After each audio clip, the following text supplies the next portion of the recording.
Good day to all of you. This is Public Relations Channel, PRC TV ngamafishane. Siphinda siyanamukela bakwethu, and thank you for joining us. But before we go any further, please remember, you need to like this video and then subscribe. As you know, this channel, PRC TV, you find us every Sunday with a new episode. Namhlanje nakuzivakashelwe intokazi enhle impela enogazi noyibonayo ukuthi cha iyayazi impilo ihlakaniphile nje futhi kakhulu. Sizosithi uxoxa ke nawo namhlanje and look into some very interesting issues that some of them or most of them are being raised through her book. Devin is a bit cold today, that's where we are, but we are going to keep you warm. Siswam. Sanibonani, ngiyaphila.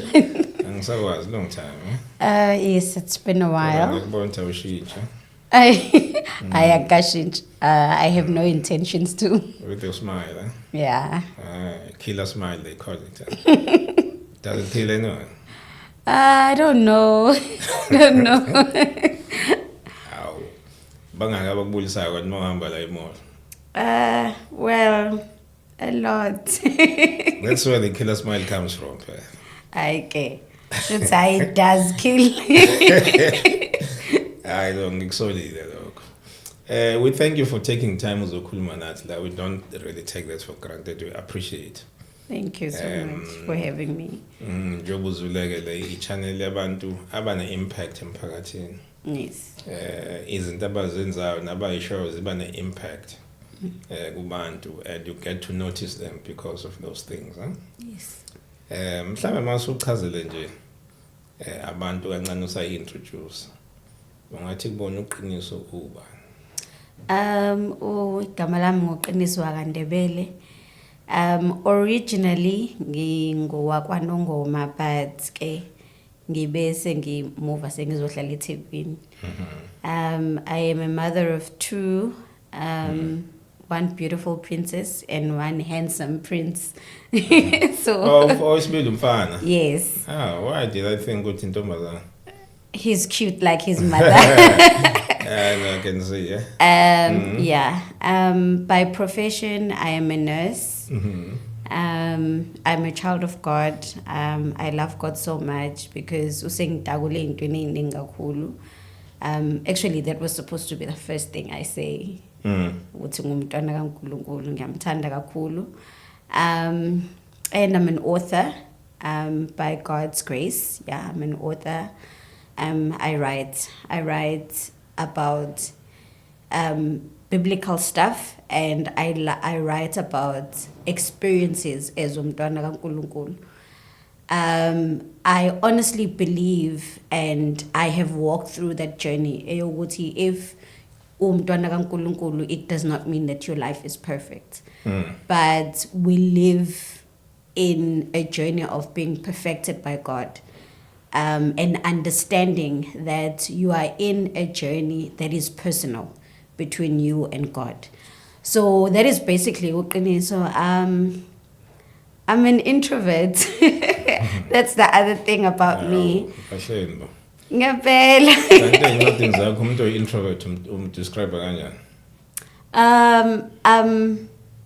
I'm more into my thoughts than being out there. So that is why I love writing, because I can easily express myself through writing. But I'm an introvert, so I don't know. I'd say Shuti, I have both characters. Shuti mhlamba abantu baphambanisa lobuhle bakho babazayo kune character. Yeah. Yes. Yeah, what a combination.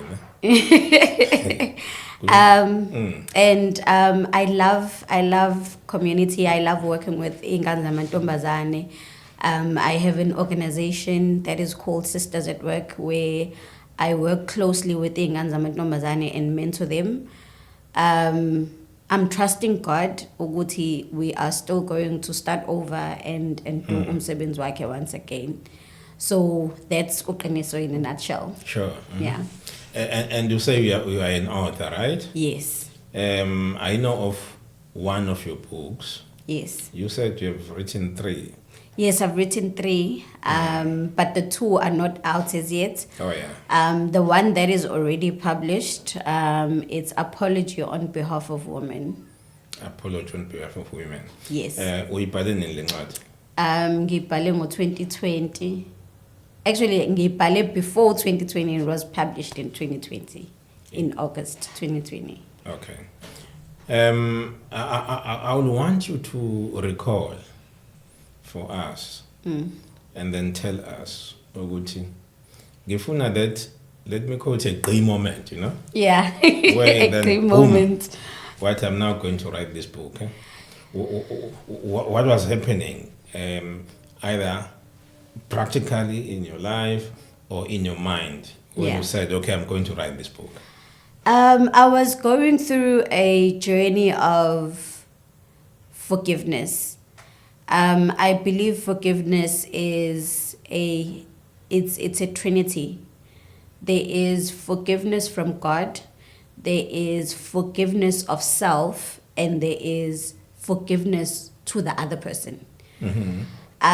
So it was my journey. This book is very personal to me because it's me narrating my journey of forgiveness. Forgiving myself of whatever that I had allowed myself to be part of, to happen in my life, the roles that I played in everything that happened in my life. Because what happens is, Mapaloba, we end up always looking at one side of the story where you are only the victim and you do not realize the role that you played in whatever situation that you are in at that moment. So I was in that part in my life where I was journeying through saying, now it's time for you to get outside the box of being a victim and accept that you also played a role. When you talk about playing a role, are you talking about a situation where, when on your own, you created grounds for whatever? Isn't there wrong that were visited upon you by people? Sometimes it's really not about creating grounds. It's about how you, I'll say, nurture that situation. I'll just make an example. For example, when I was 3 years old, I was raped. So from the age of 3 years to the age of 16, I was raped. It was different people, but they were all considered to be family members. So from 3 up until 16, yes. Did anyone know about this, or you were the only one who knew? The funny part is, when I was 3 years, it was spoken about in the community, but no one ever sat down with me and counseled me about that. It was made as something. Uyabona mapholo bengabukhulele emakhaya ngikhulele kwaNongoma, so kuzothiwa wena umakotwa lapha kwasibanibani, and then someone would say it is said because of what happened when you were, so there came a trigger in my life that made me to go back to that situation and really relive what happened. And I was like, now I need to forgive that little girl, even though she didn't do anything, but I need to forgive her so that I can move on. She never asked for it to happen to her, but she was in that situation, even though it was not her choice. So then it moves to now I need to forgive the role players, which is my mother, which is the whole family at large, because awukwazi ukushiya ingane ena 3 years in a place where kunabantu besilisa and you know very well what is going to happen, but so that is negligence. So now I had to walk myself in all of that situation and say, now it's time for me to forgive that part of my life, that era of my life, so that I can move on. Because if you don't forgive those things, the traumas that you experience when you were growing, when you get to another level of your life, for example, I'm a parent, you start being paranoid, you start being triggered by little things, and you never realize that it's because of the traumas that you have experienced when you were growing. So that was some of the reasons why I wrote the book. I'm trying to think in my mind. Ukuthi abantu mhlawumbe angazi, mhlawumbe abantu bahlukene. But I don't remember me, for instance, 2 years. Maybe also kuya ngokuthi siphi lesigameko esenzeke kuwena. Yeah. So in your case, you have a clear recollection. A clear one. I remember that dress I was wearing. I remember where it happened. When it plays in my mind, it's like a movie. So that's how clear it is. And it was when I wrote the book in 2020, it was during lockdown. I always say, when I talk to people, I always say, for some people, the time for a lockdown, it was a very bad time. For me, it was a good time because I got to be with myself. Sure. Because we are such a busy community that you even forget to recall and be with yourself. We ignore ourselves. We ignore our feelings because we are just busy. We're busy doing things. We're busy helping people. We're busy mending other people's lives. We're busy trying to figure out what are we going to do tomorrow. Trying to figure out your expenses. You need another job. You need that. And the way that you are so busy, you forget about yourself.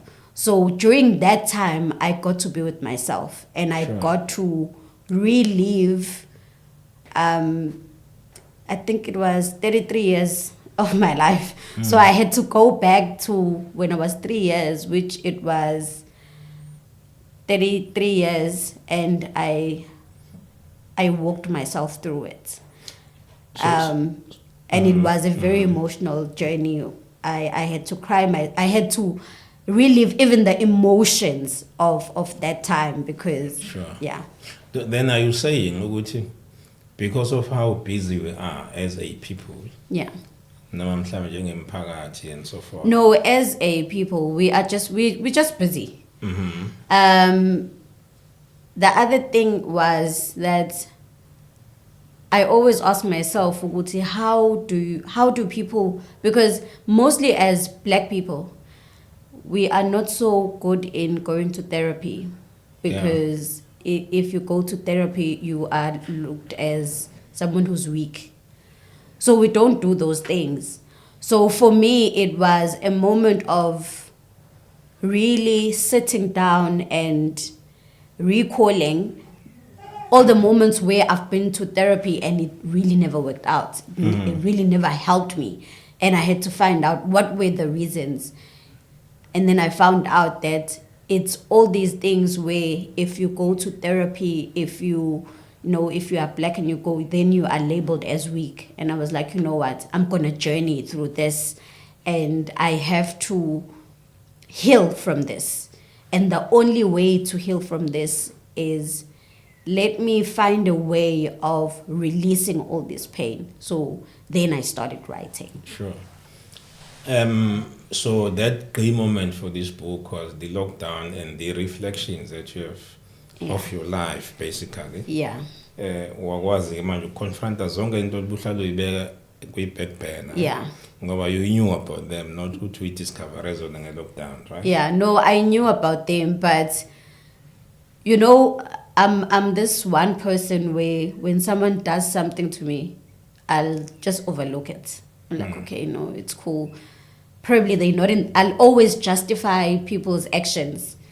Mhlampe akekho right. Mhlampe I got them at the wrong time. Mhlampe I'm the one who's who has a problem. That's why they are doing what they're doing.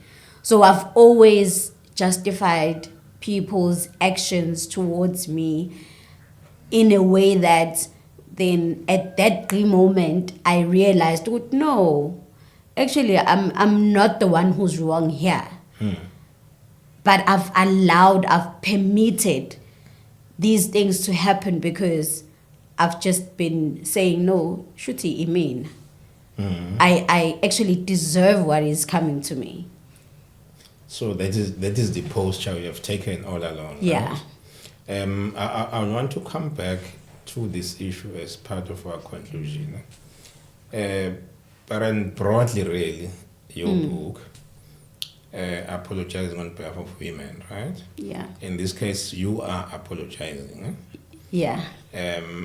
On behalf of all of these women.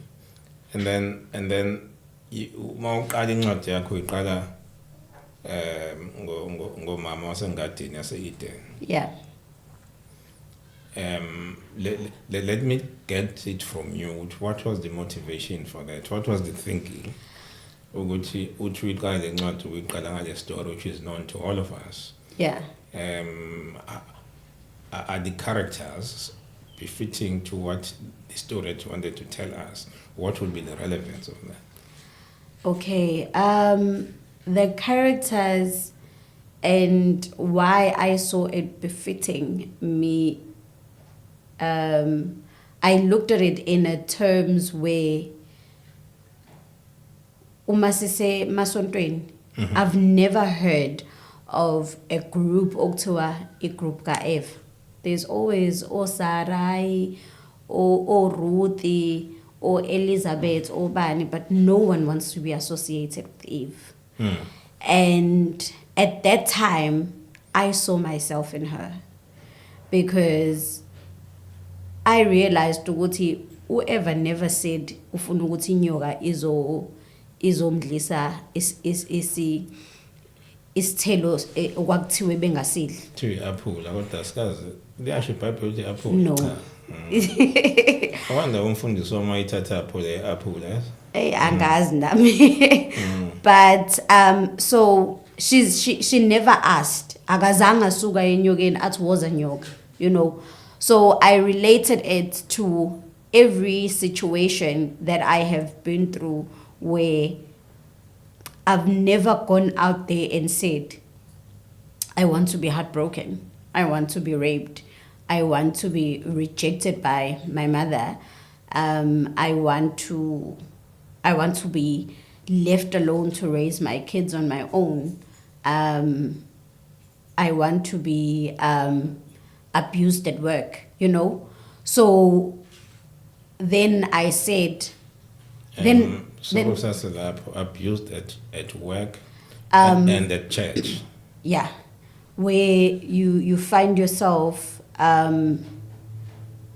being hated for no reason. You find someone ill speaking to you for no reason. And you ask yourself, but what did I do? Where did I go wrong? Ngimnyathelephi lo muntu esenza kanje. And then I realized the most important thing that the enemy had wanted to destroy about Eve. It wanted to destroy character of Eve from the beginning. The enemy wanted to cut off Eve as a representative of every woman that will live on earth. Because wherever you go, uzwe abantu sebethi awuvele no Eva wasidayise Eden. So kufanele abantu besifazane bebe nje. Which is something that when we make mistakes, some people's mistakes are overlooked, but when it's someone else, it's highlighted. And I felt like I don't think bonke laba abantu besifazane baseBhayibhelini they never made mistakes. They made mistakes, but they were never highlighted njengeka Eve because she was regarded as the first woman, and in her being the first woman, then she made a mistake of something that was really not really outlined to her by the person who was given the information. Because there is no way where in the Bible it is said u-Adam wahlala phansi no-Eva wamtshela ukuthi, you know, because even God did not speak to Eve, wakhuluma no-Adam. So Adam was supposed to relay the message to Eve, and there is no way in the Bible where Adam sits down with Eve and tell her that you were not supposed to eat of this fruit. So, some of them uyabhala ngazo. Do you see yourself reflecting go Eve? Yes, I do a lot.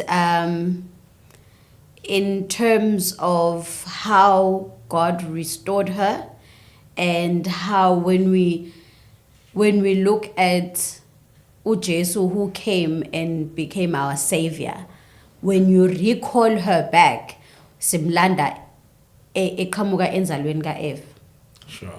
So the one thing that I learned about Eve is that even though she had made a mistake, she woke up, dusted herself, and never carried her mistakes and said, God, I am here on earth to ukuthi ngizozala abantu bande emhlabeni. So let me do what I had come for. Let me continue with the purpose, which is me being an incubator for God, me being someone who is here to carry the vision of God and the purpose of God ngempilo yami. Then kukhona le chapter there or reflector khona kumama wakho, right? Yes. Okwamanje ngifuna ukuzwa la ukuthi you say you were raped 16 times, eh? From the age of 3 until I was 16, so I don't know how many times. Oh, you said Yeah. From 3 to 16. Eh? How would you compare a situation, let me call it Gamawako, in relation to you then, Nega Adam in relation to Eve? Are there anything that can be compared between the two? Yes, there is. Adam should have protected Eve. Mm-hmm. So as I feel my mom should have protected me. Mm-hmm. As someone who was given, and you know, when you have a child, you are given a responsibility by God to nurture them, to protect them, because there's a place where I speak about the orders that God gives us as abantu, where He says, cultivate the land, nurture the land, protect the land. So as umzali, as much as, because it was not given to only men, but it was given to, it was not uNkulunkulu akayinikezanga gender when he gave it to mankind. So it is your responsibility as umzali to protect your children, to nurture them, to make sure that you provide for them, to make sure that you educate them. So I honestly believe that ngokwami ukubona, she could have done better. Sure. As a parent. In your view, trying now to recollect some of the things that you wrote in that chapter, what would you say were the reasons for her to meet the expectations of protection of you? Do you think there's any reason at all for that? I don't know. Actually, up until today, me and my mom, we have not spoke about it. It's one of those things that she doesn't want to go around. When you start to talk about such, which I always feel like it's a shield for her that she doesn't go into it. But then I had to sit with myself and say, maybe she had the same experience, and for her, she did not know how to deal with it. So the only way for her to deal with it is to shut it out and not even talk about it. which then it then creates a generational curse because it happened. If it did happen to her, then it happened to me. So from me, it's going to happen to my child. So the reason why I chose to be very vigilant about it and to speak about it is because I wanted to end with me. At some point in your book, and I think also in the chapter, you make reference to a situation which maybe it's because of the manner in which you were conceived, which was a problem again. Yeah. Do you think that can cause her not to do some of the things that you expected her and you are still expecting her to have done? I do believe so because the way I was conceived, my mom and my dad, one, kunento yobo incest phakathi because her mother is a Zulu and my father's mother is also a Zulu. Ngokweyibongo, and at the same time, isibongo. yes, Oh, sorry, uqala umaka baba. ungwakazulu isibongo, umaka mawami ungwakazulu isibongo. Oh, nihlobo idabula. Yeah. And then to top it up, my dad was married. Oh, Yeah. So there's incest, and at the same time, there is infidelity. So I honestly do believe ukuthi nakho lokho kuyikona okumenza ukuthi angafuni ukukhuluma ngakho because then it goes she'll feel as if sekhuluma amahlazo akhe or whatsoever.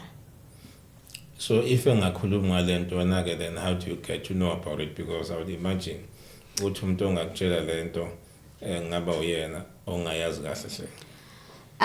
So growing up, so mina ngiqala ukuhlakanipha, I think yeah, by the age of 3 years. Ngivuleka amehlo ngihlala nogogo wami who is my mother's mother. Ugogo wami uhlala endaweni kokuthiwa ekalindizwe, uhlala nje uhlalisene khona. Udayisa utshwala lobu basemakhaya imfulamfula lapho. Uhlala nomkhulu thizeni. So ke mase kuphuziwe ke la kuyakhulunywa ke. So that's how I heard about the story. But on top of that, How old were you then? I was around about 4 years. Yeah, 4 years. And then You must have been very smart to I was a very clever child. I was very like, yeah. And then so then I go to visit my father's side. Even at my father's side, ugogo wami umaZulu. And then sekuyakhulunywa ukuthi no, when my mom and my dad met, ubaba wami did not say ukuthi uzalo umaZulu. Wathi uzalo uManxele, which was another wife of wayemakoti kamkhulu omdala. Oh yeah. Oh. And he was very close to lowo gogo loyo. So he said uzalo uManxele. So only to find out when my mom was pregnant with me ukuthi uzalo uMaZulu, akuyena biological mother wakhe lo athi uzalo uyena. So it was just a story esikanjalo. Then that led to me being rejected by the family yaga baba wami because they had issues yokuthi ngizobreaka umshado kababa njengoba sengikhona ezingane should sekuzobreake umshado kababa manje. Oh, ubavakashela ngaso sikhathi. Yeah. Ubavakashela as someone now that they know ukuthi ingane la ekhaya. Yes. Because I was discovered by one of my aunts. Because every time ngabe ngifika ngiya kwababa kwaNdebele, they always say I look exactly like my dad. Sure. So when she saw me, mabexoxa story bathi ngangiyokha amanzi in a nearby tap or something. So my aunt recognizes me and she says, ingane kabhuti wami le. Then she follows me to my grandmother and ugogo wami bese yamtshela ukuthi ngizalwe indodakazi yakhe and washo wathi ngingwaka Ndebele. And so then my aunt decided to go back home and tell the family ukuthi niyazi yini ukuthi usibani bani unengane ekanje. And then I was called into the family and bangibona and because ubaba wayengifihlile because esabu ukuthi unonkosikazi. So then a family meeting was called, ngalandwa, ngazobonwa, and there had to be a decision because of the environment I was living in. Yokuthi someone has to take responsibility. Angithathe, angikhuliso on behalf of my dad. Hayi ukuthi ngihambe ngiyohlala nobaba emzini wakhe, but someone in the family. So then ngase ngathatha u-auntie kababa who didn't have kids. Oh yeah. So she took me in and raised me as her own child. Oh, auntie man. Usemagate. Oh, usaphila. Yes, usaphila. Okay. So it is then on a relationship through yena nabo. Yes. Sure. Ukudisturb kangakanani wena psychologically and otherwise uthuma wakhangaze ngixoxe naye, and what do you think it will take for the two of you to sit down and talk like now sawusewoningane manje yabo? Yeah. Nixoxe as women asebadala. It's very disturbing because you find yourself ukuthi you have no one to run to. And one thing that I always say, okay, ukuthi, some parents, also referring to my mother, some parents have very toxic traits where they'll blame you for what happened. I remember there's a time when I was in grade 11.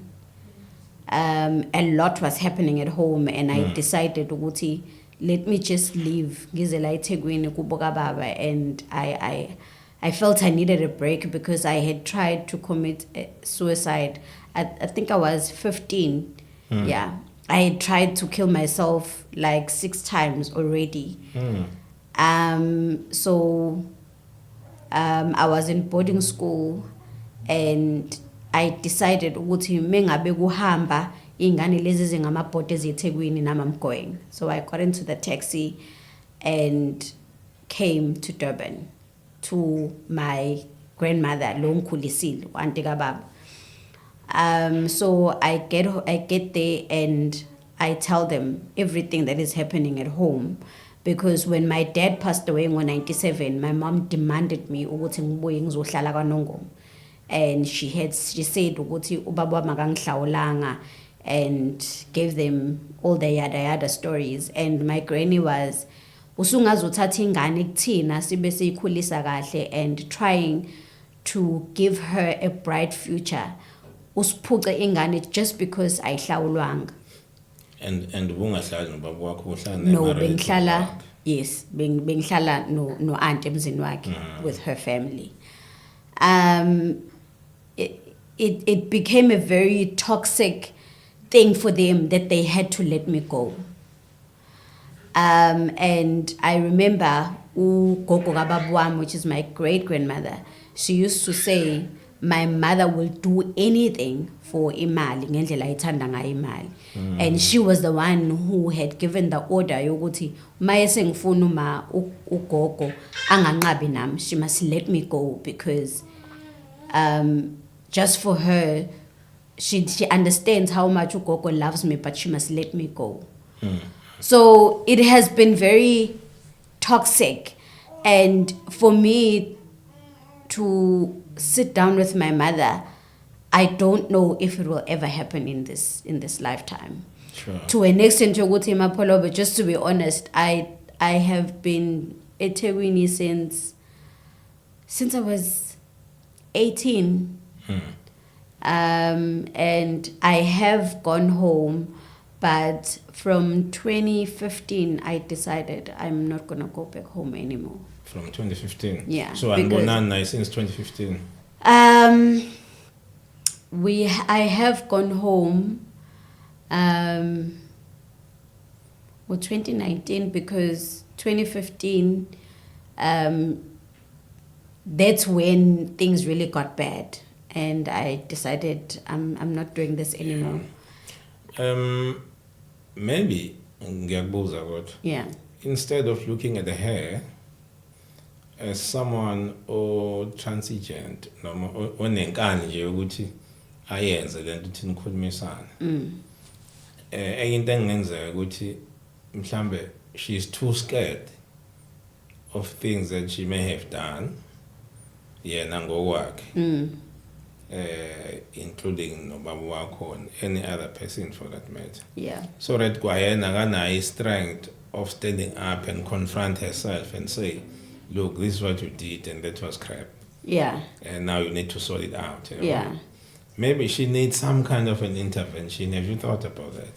I have. There was a time where she was staying with my daughter, Ekai. And I remember Ubaba Mfundisi saying, mhlampe we should try and have a reconciliation between you and your mother.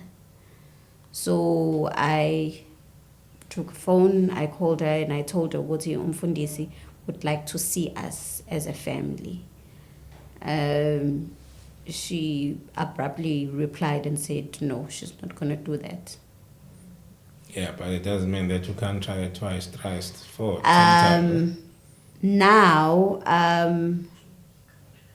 I think now I also want to do it for my peace, and so that I know where we stand, and also for the sake of my kids, because I think in Feb or wherever, my daughter comes to me and says, Ma, if anything were to happen to you, what would be of me and my brother? Sure. And I honestly didn't have an answer. Because this whole tension and toxicity between me and my mother, yenza ukuthi it's even very hard for me to relate with my siblings, because it's just very hard. And at the same time, she is a very hard person to talk to.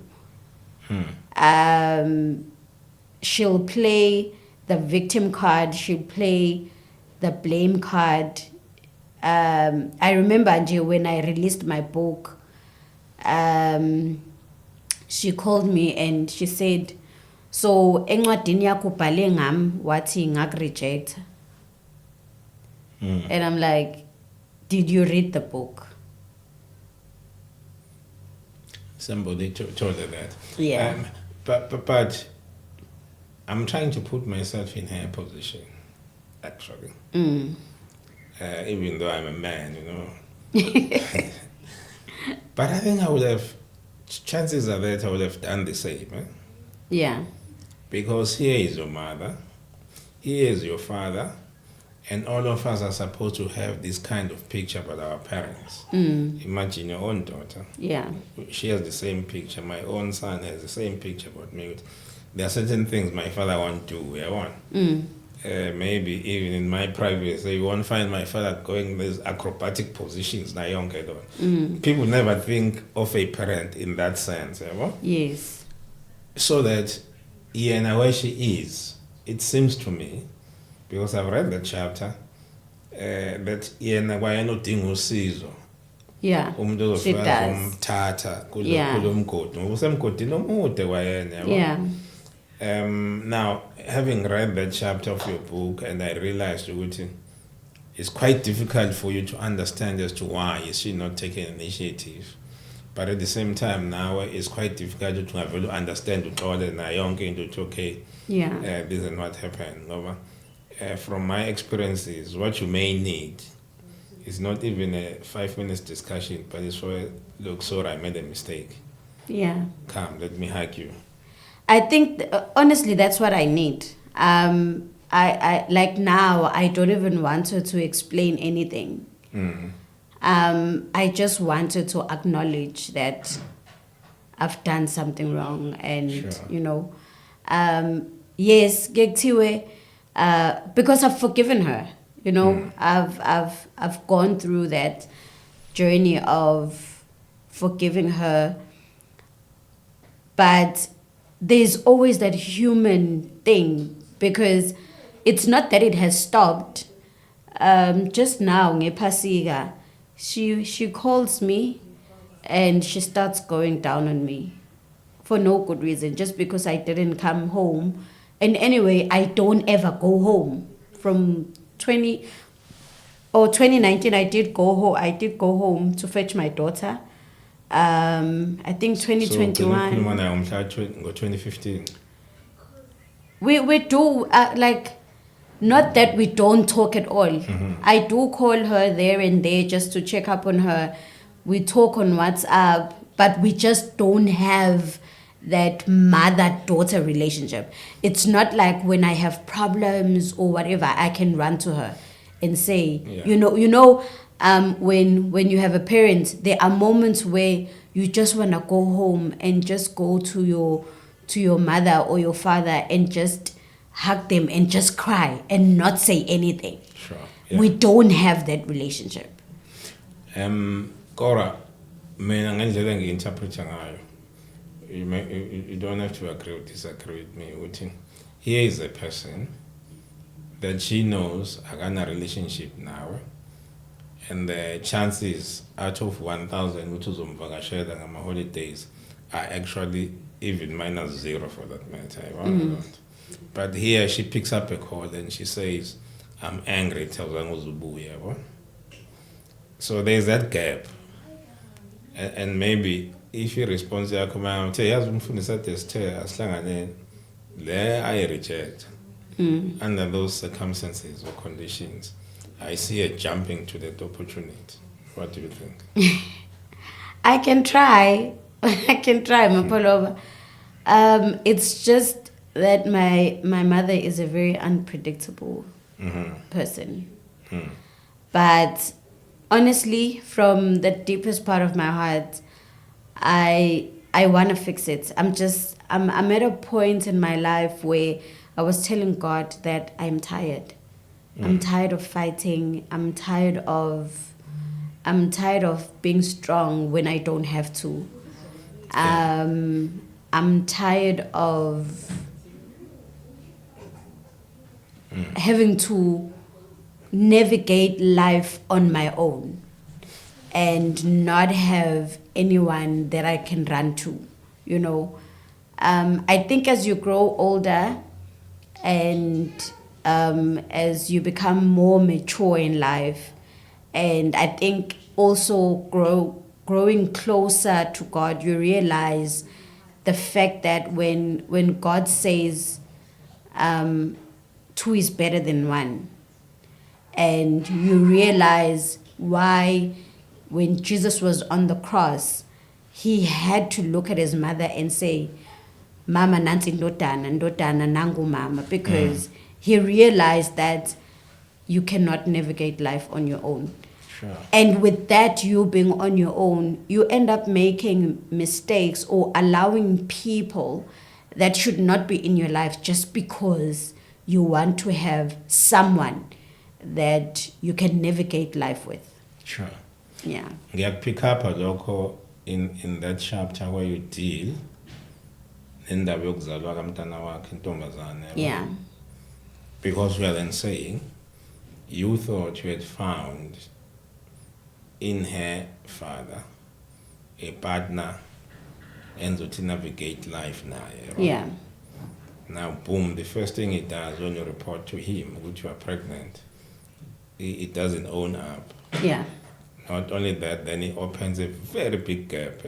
Yeah. Wakushiya again, same problem lo adunayo manje. Yeah. Kusho ukuthi le wena adunayo nomntanakho usenayo yabo. Ngama mazinto ekuthiwa ngesintu mhlawumbe ukhondolo ke lo. Yeah. Ngoba disappeared. Yeah. Now, what do you make of that situation?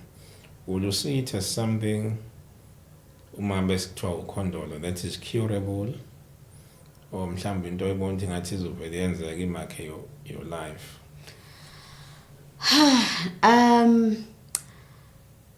I think, well, ukondolo because it has my mom, umama ukhulele komalume bakhe because there was some problem in her mother's marriage and she had to come back. But at the same time, when you go back on history, Missing Kumbula, what my great grandmother used to say was that dala ingane ufirstborn emshadweni ubebuya zokhuliswa komalume. So that's how my mom came back, and my mom felt as though she was rejected by her parents, and that is why then she also looked for love in wrong places. And now it was me looking for love in wrong places because my dad is late and here she is, she's not a present mom and she's not present in my life. So the only thing was, if I don't know love at home, I'm going to look for love outside. So with that, I'm still on a journey with God into healing that space or that rejection in my life and dealing with it and how to navigate it. So, but my prayer is that it doesn't fall onto my kids. Sure, definitely. You survived ama suicide. Owawacabanga Yeah. ngesikhathi sama proms noma. Yeah. Did such thoughts okay masubhele manje nenkinga entsha kababa kamntwana? No. I think when my daughter came, for me she was an answered prayer. She became a reason for me to live, a reason for me to do better, to be a better parent. What was your prayer, if I may ask? My prayer was, I need a place to belong. Because into ayenzeka ukuthi every time mengabe ngene ekhaya I'll feel like a stranger. To an extent yokuthi I was talking to one of my friends, she's asking me because besikhuluma ngayo lento yokuthi uma called me ngephasika and ngithi kuyena I don't feel like that place is home because it holds so many bad memories. The walls, everything, ngishiceke lakhona, and even the entire Nongoma for me has so many bad memories. I don't want to go back there. And she's like, so how are you going to heal? I'm like, there's something that umagama wami said to me. She was like, ngani yomntanami, funda uqede isikole and go as far away from this place, because if ungahambi you are going to die. You will kill yourself because le ndawo is not good for you. And now I see what my grandmother meant, because every time when I think about myself, ukuthi ukuba kuthiwa ngaqhubeka ngahlala Nongoma, I literally won't be alive. Don't you think that maybe instead of interpreting that physically, how are the chances of interpreting it spiritually? I've interpreted it spiritually as well, and I've been praying about it as well. You know, you always ask yourself, Wuti, really, there must be a reason why God brought me on earth. There must be a purpose. Why me? Why so much that is happening to me? Because when I look at the life of my siblings, it's really not. I'm the only one who lives a life that is like a movie. And spiritually, I discovered that I'm one person who carries a very bright star for my family. Because when I trace back in my family, for a lot of generations, no, in my mother's generation, I think 2 generations before my mother, no one had ever finished matric. No one had ever graduated. No one had ever had a job and kept a job. No one had ever bought a car. I was the first one to finish matric. I was the first one to graduate. I was the first one to get a job, a permanent job. I was the first one to buy a car.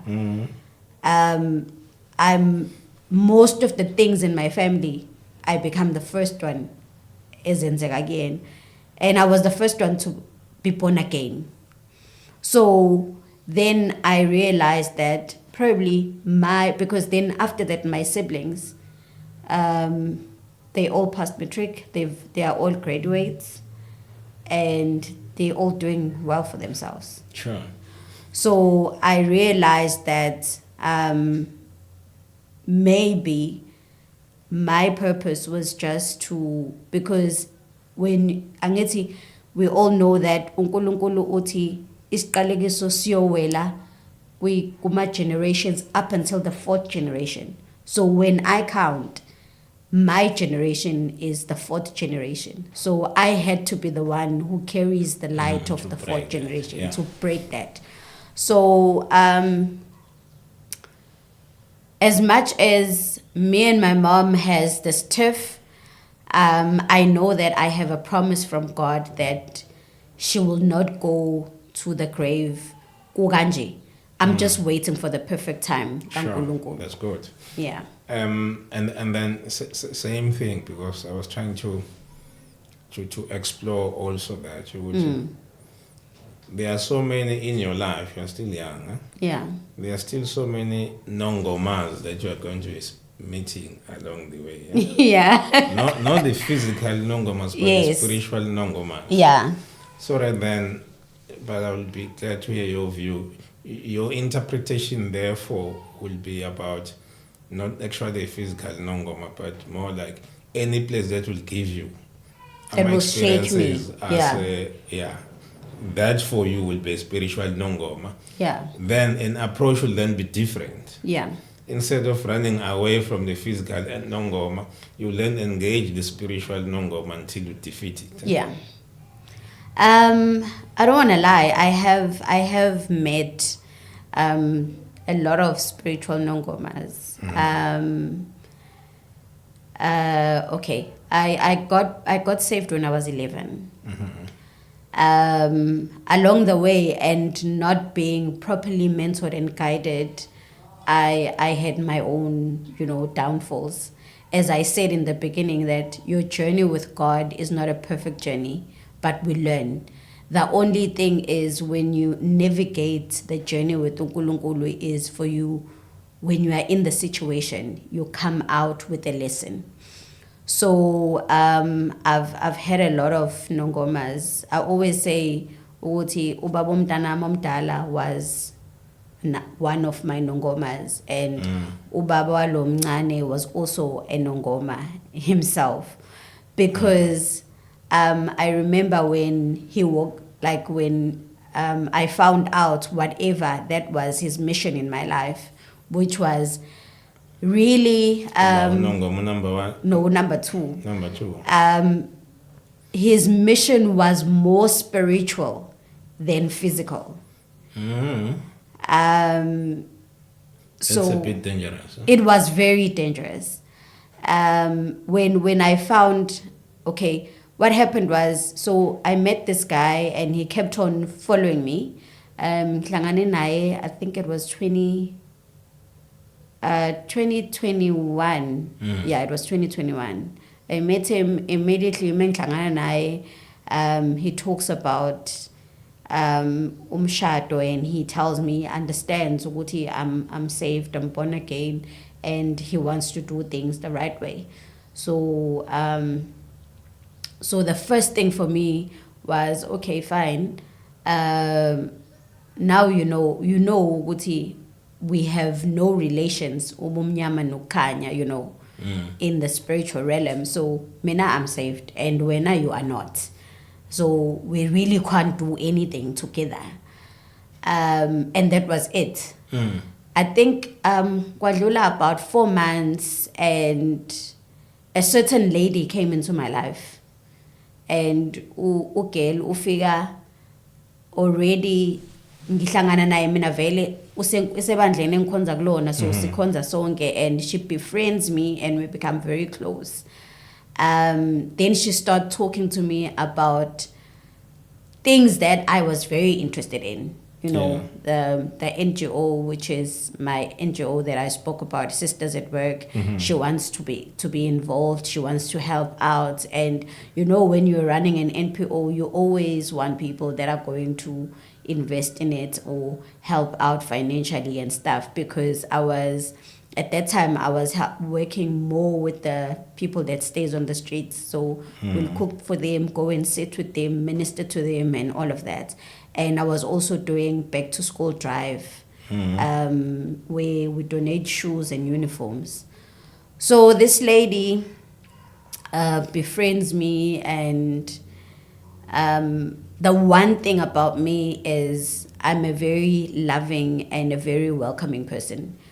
I'm not I don't investigate people. But now when I look back, the Holy Spirit really, really warned me about this woman. But I was like, I know, I'm just, I'm a very naive person.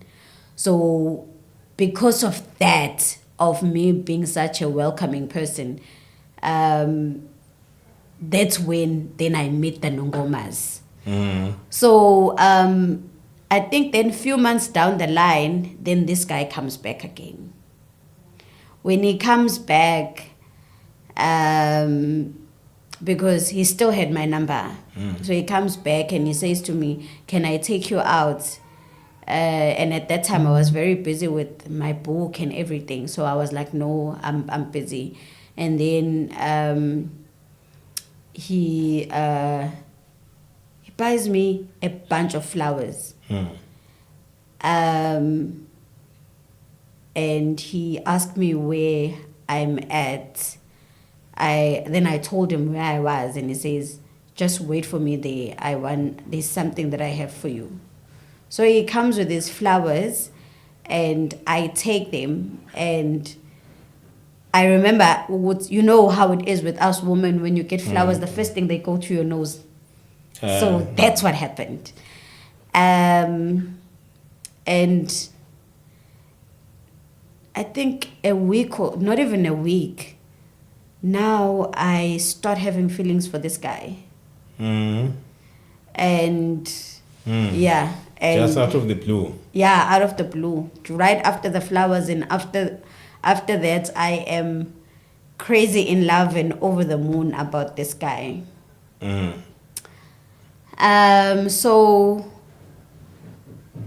and then, yeah. And I remember when my spiritual father said, no, I am not so we had to go and meet my spiritual father. And he says, he asked the guy that, are you ready to convert and become a Christian? He says, yes. And my spiritual father says, I'm not going to allow you to marry my daughter before you go and see someone who is in a higher office than myself, which is a prophet. So in the ministry that I'm in, we believe in deliverance, we believe in prophecy, we believe in everything that Jesus represented when he was on earth. So he sends us, and we go, and when we get there, the prophet really didn't say much to us. because we went with Ukai. And the only thing that he said, because the other thing that was very alarming, it was the fact that this guy wanted everything to happen so quickly. When he proposed, it was in December, and his family wanted us to get married in April. And my spiritual father was like, what is the rush? What is the rush? Something, it just doesn't sit in well. So when we went to see the prophet says, do not do anything until you come back again to see me. So come back. That we went, it was in March. And so anything as in physical? Anything as in marriage, preparing for umshado and whatsoever, because when we went in March, they wanted us to get married in April. Then he says, don't do anything and come back at the end of May to see me. And so we come back. It was Passover. After Passover, the guy disappeared. Oh. He disappeared. He used to use my car. Firstly, he disappeared, and then after that, I'll feel as if there's someone that is in my car. And then he'll just know where I am, even if I'm not the one who's driving the car. He'll call me and tell me why is so and so driving your car. Is it? Yeah. And then I started having dreams now. I'll dream of myself dead. I'll dream of myself being in a car accident. I'll dream of myself being dragged by this man into a dark place. And mind you, I am pregnant with his child. And then I think it was in July, I woke up with all my tires flat. Oh. No, it was in June, yeah. I woke up with all my tires flat. And when I called someone for assistance, they came to me and they told me, they said, it's that guy that you were dating. He's trying to destroy you. Oh, Bambo Anava. I'm not sure. And when you are Is he South African? Yes, he's South African. Wasem Tuba. Yeah. And then okay. Then after that, sengiqala manje ngilandelwa abantu ngeimoto engingazazi. And then he'll start sending me those pictures that I know where you are, I know this, that. And then it was 4 days before my birthday, I get a call from this lady that he had said this lady was his aunt. And aunt wake was sort of a sangoma, and aunt wake didn't like me because mina ngizomshintsha from what they believe in as a family. So this lady calls me and she asked me ukuthi ngamgcina nini, and I'm like ngamgcina, I think it was April. And she says, how kade ngimbona, let me call him and then ngizobe sengiyaku-video call mengabe esela endlini.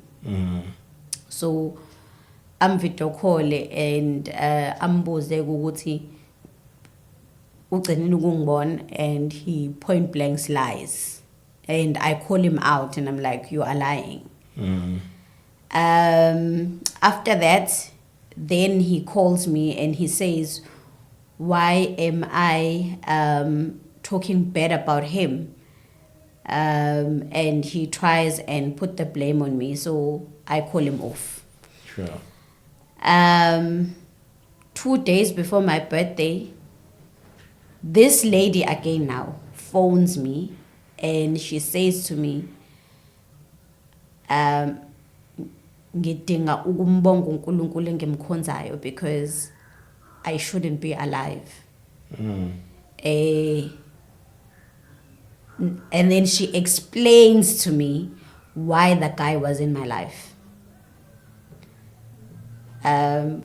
This guy had come because he wanted to get rich, and inyanga yake had directed him to me because of the star that I have, so that Star. Yeah, Which star? a spiritual star. Oh, okay. Yeah, the star that I carry, so that he can be rich or whatever. So yeah. And it would be more effective now that I am pregnant.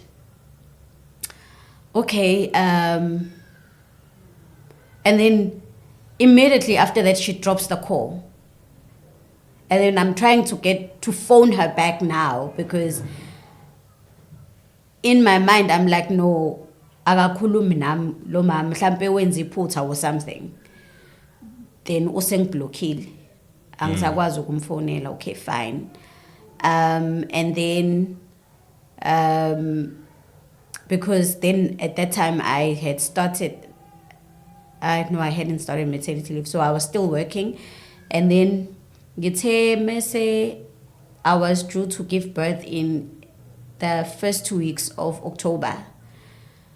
My birthday is on the 31st of August. So here I am. I was off on that day. I'm tired and I don't understand why I'm tired.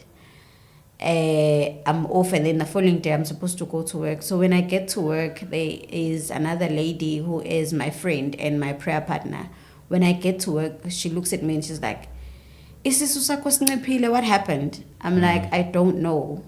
Like, no, asambeni uyowenza ultrasound. Let's just go to the ultrasound department and check. Masifika khona, they say my water broke, and I'm like, no, my water didn't break. They're saying the baby is suffocating. We need to take out the baby. And I'm looking at them. I am amazed. Wuti kanjani, because nothing has happened.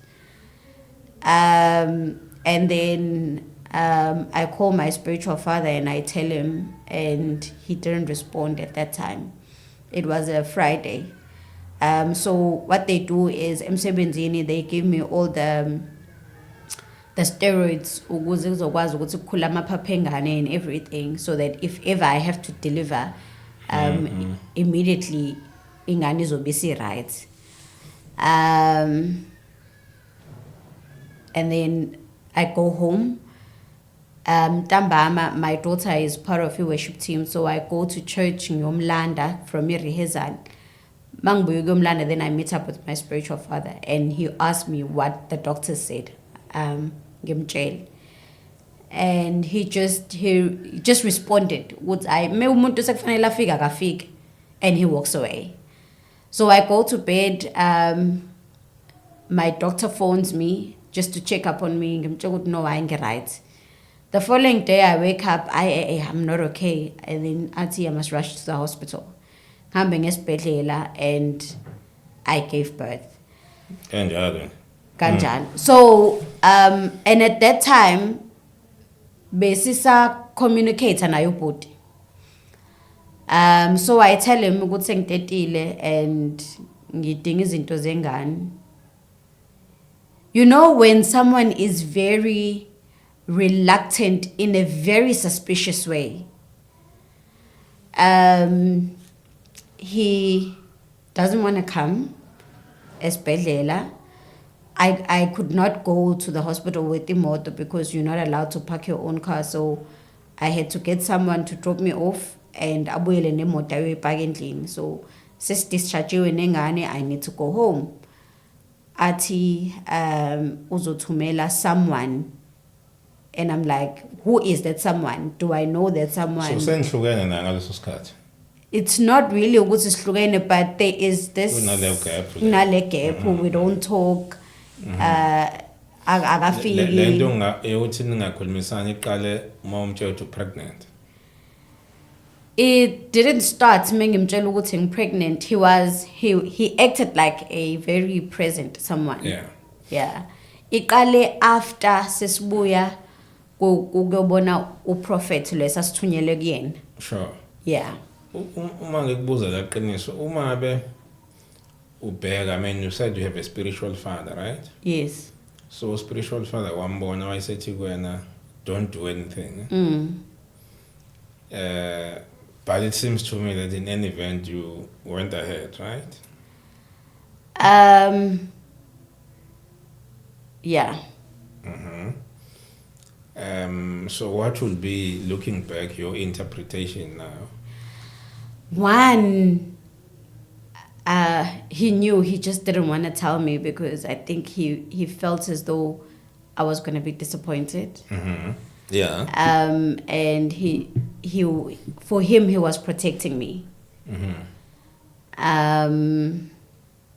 And sometimes, you know, when some people, they mostly my spiritual father, he does not believe in telling you things, but he'll go to God regarding whatever that you're going through. And when you see the results later, then you will see why he never spoke about it, but he went and prayed about it. Khona ama comparison esingawa-draw between what happened to your mom, may conceive wena, and this current situation now. Yeah. Because it seems to me that both of you were adults and you knew what the implications could have been. Yeah. What would be your interpretation in that context?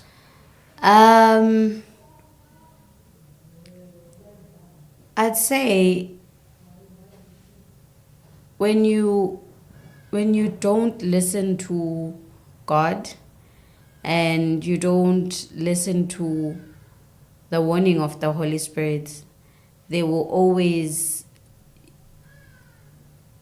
kuzoba nezinto ezizokushaya endleleni, and you will just have to live with the consequences. Sure. And it's up to you on how you accept them and move on. Yeah, maybe moving towards the end of our discussions. I'm trying to go back again to your mom. Are you aware, or did it happen that your mom may have considered to terminate her pregnancy of you? And then, when did you think about it this time or even last time? Surprisingly. If you did, what do you think of it? Okay. With my mom, I'm not sure. Probably she did. Probably she didn't. I don't know. With my daughter, her dad had said I must go and terminate. And I went. And when I got there, the doctor refused. Just when I walked through the door, it was a Muslim doctor. I remember Waise went with, and he was, at that time, 2007, he was very famous of doing TOPs. So I went there as well. Termination. Yes. I went there, and the moment I walked through the door, he just looked at me and he said, "It's you. I had a dream about you. I saw you." Is it? And he said, I'm not going to terminate your pregnancy. He said to me, "This child is a light in your life. This child is a gift from God to you. And this child is going to be the reason for you to fight and to live." And he told me to walk away. That's a Muslim dog. And the way I was crying when I was coming back, and on my way back, I remember getting a verse being dropped in my spirit. Lele Eliti, Psalms 1:1, that speaks about children being a gift into your youth and how much they are a blessing. So that's where my daughter's name come from. Oh, yeah. Mm-hmm. And from there, I just never looked back. I was like, when God gives you a child, He knows how He's going to provide for that child. 6 months later, after giving birth to my daughter, I was called to come and do the 4-year course in nursing, and life has never looked back. Sure. And with my son, the funny part about my son is this: I have so many people that I mentor spiritually. So one of ubaba nje osemdala that I met at office of the premier when I went there to look for a funding. So I met him and we spoke, and he honestly loved my spiritual take in life, and he followed me. So he calls me and he says to me, God said I must tell you to go and read the first chapter of Samuel, Umthandazo kaHana. And I'm thinking, why indaba ngiyofunda umthandazo kaHana ngoba uHana wayethandazela indodana, you know. I'm not looking for a child. And that was in November 2022. And I'm like, I'm not looking for a child. Not in any time. And so I go and I read this book, and my spirit keeps on going back.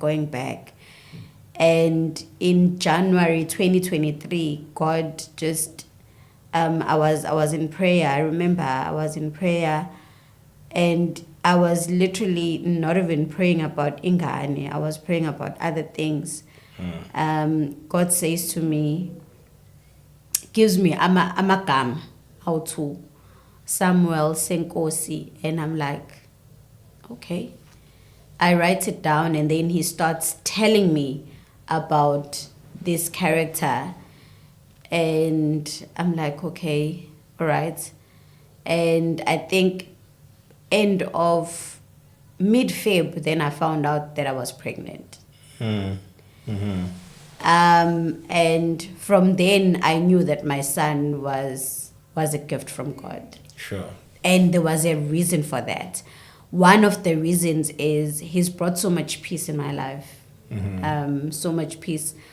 It doesn't matter how he came. I've learned ukuthi it doesn't matter how indlela ingane ifika ngayo, but the most important thing is you as a parent, you need to know the purpose of ingane, because some of us, you reject ingane that has a bigger purpose empilweni just because you failed to understand why the child was brought to you. Yeah. Qiniso, sesikhulume about a lot, huh? Yes. Now, mhlambe, as we conclude, looking into all of these life experiences that you've gone through, your mom, the rape experiences when you're still very, very young, the experiences about the first boyfriend, the second one, Ubaba Bantana, and near termination, a Muslim gets involved. Now you go back in terms of your book, you want to now find yourself, yeah. You go to a church, and the bazalwana abanye abakwamukeli, they feel threatened, ngamadodabo, they fashion, and all sorts of things. Yeah. Now, looking from where you are, how do you see your future? And what are the things that you are praying for in that mix of things? Yeah. Okay. Where I am now, I'm in a space of peace. You know, when the Word of God says, in Him there is peace everlasting. that's where I am. I'm in a point of contentment, which is a point of knowing my God personally, and knowing Him for myself, and at a space where I am so open to His direction, where He wants to take me. I'm just gonna make an analogy, because there's a woman who I so relate to when I look at my life, and I'm like, even though it's not the same, but somehow there is something that kind of relates to one another. When I look at Osara Jakes, I forever see myself in her. So I'm at a point where I am sitting and I'm waiting on God. I'm waiting for His direction. And I honestly believe that as the book of Acts was not closed, we are here to write more chapters in that book. So it's just up to us on how we listen, on how we obey, and how we learn those lessons. And we wait on Him to direct us in the right path of doing His work, because at the end of the day, each and every experience that we go through, it is not for us to keep within us, but it's for us to go out there and preach the good news of God. What a powerful closing statement there by Qiniso. I think it has been a very interesting discussion, actually. Learning from my experiences, a book which I've been fortunate to have and to read.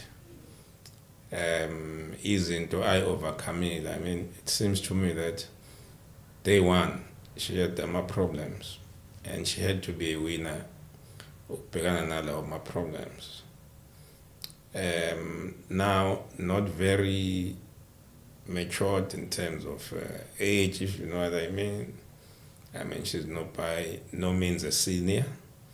Now she has 2 lives and even more that she's taking care of. There was Zuluna Foundation and all of those things. So it seems to me that she's a woman on mission.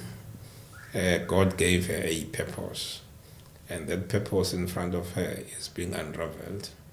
And I'm sure when it matures at the end of the day, it is going to grow so many other good men and women out there. And some of abantwana bebengaba nama-problems awese naye sebeyosizakala bengabe sathi go through those problems, because yena she would have gone through the problems bese yakwazi ukuthi ashare nabo. So thank you for joining us then. Remember, like and subscribe so that you'll get all these teachings that we've received now. The name of the book again? Apology on Behalf of Women. And how do people get hold of it? It's present on Amazon, and you can inbox me on Instagram. It's Qiniso Ndebele _author. And because right now I only have soft copies, I have ebooks only. So then we can talk. Yeah. Qiniso Ndebele _author. Author, yes. I've read the book. I must say, it challenged me in a number of things. Or before that's how the book is transformation. That's how it is transformational. It is okushintsha nje wawena ngala my experiences wakhe. Sibonga kakhulu. Bye bye.